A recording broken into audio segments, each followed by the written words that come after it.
नमस्कार, India news देख रहे हैं आप। मैं हूं आपके साथ आकांक्षा राजपूत। चलिए अब खबरें देखते हैं फटाफट अंदाज में। मुख्यमंत्री मनोहर लाल खट्टर ने गोला चिका को आधुनिक खेल स्टेडियम की मंजूरी देकर बड़ी सौगात दी, जिससे गोला वासियों में खुशी की लहर है और इस खुशी का इजहार लोगों ने लड्डू बांटकर किया।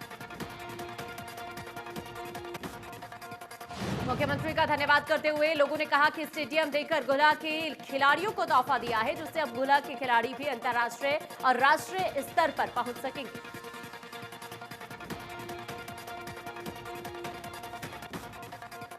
दिल्ली में पहलवान और बीजेपी नेता योगेश्वर दत्त ने मुख्यमंत्री मनोहर लाल से मुलाकात की। इस दौरान कई और अंतर्राष्ट्रीय खिलाड़ी भी मौजूद रहे।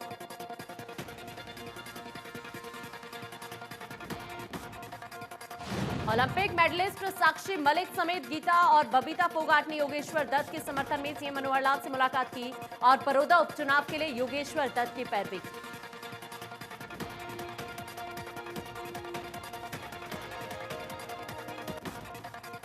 यमुनानगर में बीजेपी ने शिक्षा मंत्री कंवरपाल गुर्जर के नेतृत्व में किसान ट्रैक्टर यात्रा निकाली, जिसमें केंद्रीय राज्य मंत्री रतनलाल कटारिया भी शामिल हुए।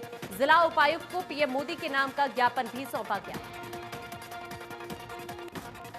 कंवरपाल गुर्जर ने कृषि कानून को 100% किसानों के हित में बताते हुए कहा कि कांग्रेस सिर्फ राजनीति के आधार पर इसका विरोध कर रही है। 90% किसान इस कानून के हक में है। किसानों को मंडी के अलावा फसल बेचने का अधिकार मिला।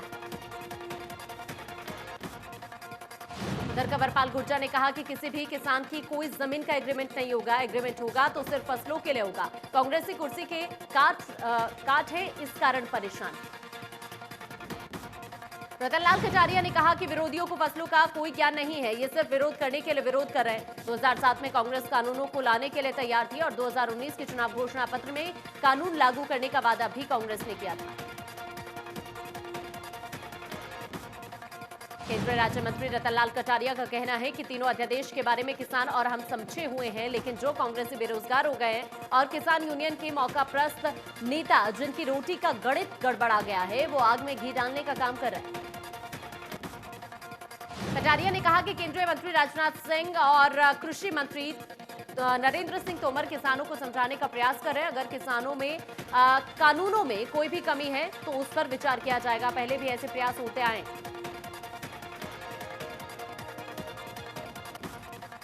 कटारिया ने कहा कि हुड़दंगियों के कारण किसान भरत सिंह की मौत हो गई, उनके खिलाफ कार्रवाई की जानी चाहिए। प्रजातंत्र के में विरोध करने का अधिकार सबको है, लेकिन कई घंटों तक सड़क जाम करना सही नहीं।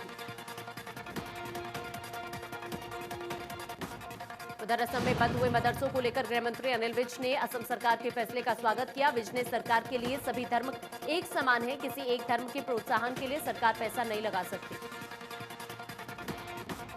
हरियाणा में अब विधायकों की गाड़ियों पर विधायक लिखी झंडी लगी हुई नजर आएगी, जिसे लेकर विज ने कहा कि यह विधानसभा अध्यक्ष का सभी विधायकों के साथ बैठक के बाद लिया गया फैसला है और विधायक अगर विधायक लिखता है तो ये गलत नहीं।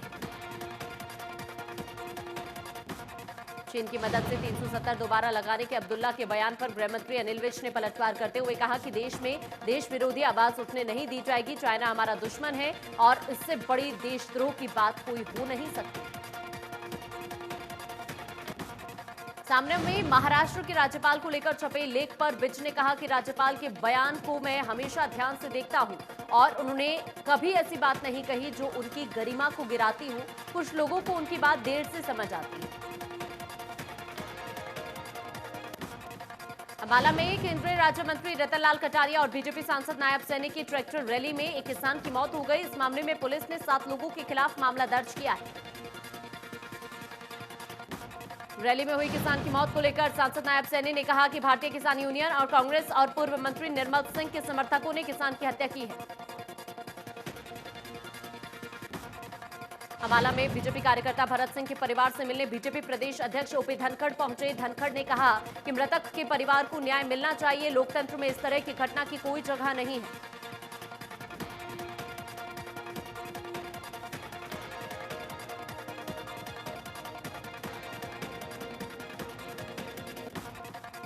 उधर हरियाणा के लोकायुक्त नवल किशोर अग्रवाल ने राज्यपाल सत्यदेव नारायण आर्य से मुलाकात कर उन्हें वार्षिक रिपोर्ट सौंपी।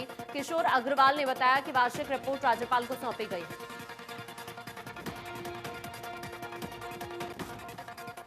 रोहतक में विकास कार्यों को लेकर हुई नगर निगम की बैठक में हंगामा हुआ। किसी एजेंसी को लेकर पार्षद आपस में भिड़ गए, बात हाथापाई तक पहुंच गई। दूसरे पार्षदों ने बीच बचाव किया।